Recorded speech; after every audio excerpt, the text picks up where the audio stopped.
My name is McKenna Garber, and I want to talk about a subject that affects us all.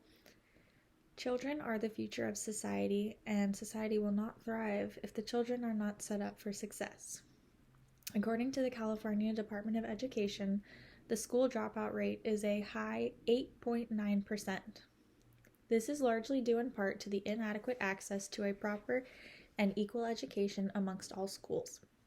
The big problem I want to address is unequal access to education and what that means for our future generations. Now, constructivist learning theory is the one that makes the most sense to me. Constructivism attests that learning is done through a combination of social interaction and one's own personal experiences. This can be broken down into 3 different sections. The first is cognitive constructivism, which defines that learning is done by using skills such as perception and memory. Second comes social constructivism, which details learning through interactions with others.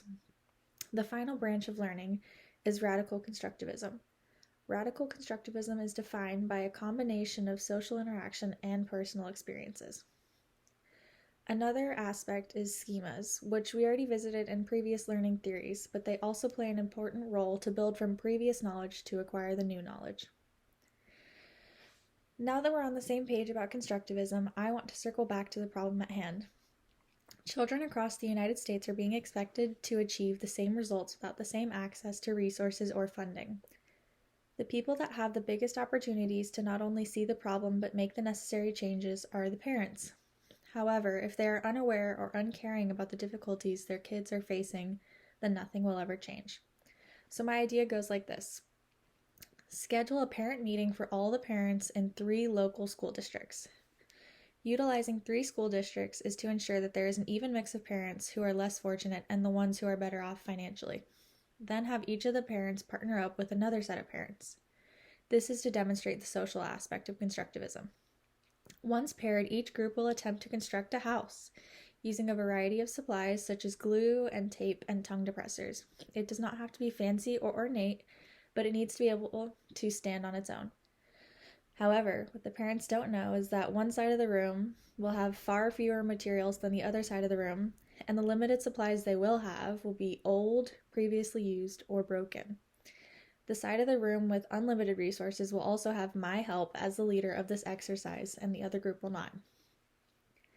The whole exercise will be an analogy for their own children being expected to perform at the equivalent level to their peers when they are not being supplied with the same resources as other students.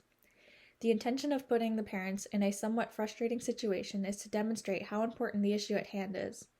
Children will face their own frustrations by not caring about school, or even in the worst cases, dropping out. This can all be stopped if parents would care enough and work together to do something about it. The people needed in order to implement this plan are school leaders, such as principals, to advertise this meeting. I will also need the support of the school district leaders for their permission to host this meeting. Another needed resource will be the actual supplies for building these little house structures, which would possibly be supplied by the schools in the areas. Parental participation is, of course, number 1 on the list for creating an effective solution. Without parents coming to the meeting, the plan will have no social outreach and therefore no actual impact. I'm hoping that after laying everything out, you will see not only why this is important, but why you should help. It is our responsibility as adults to look out for the children who are not quite capable of looking out for themselves yet.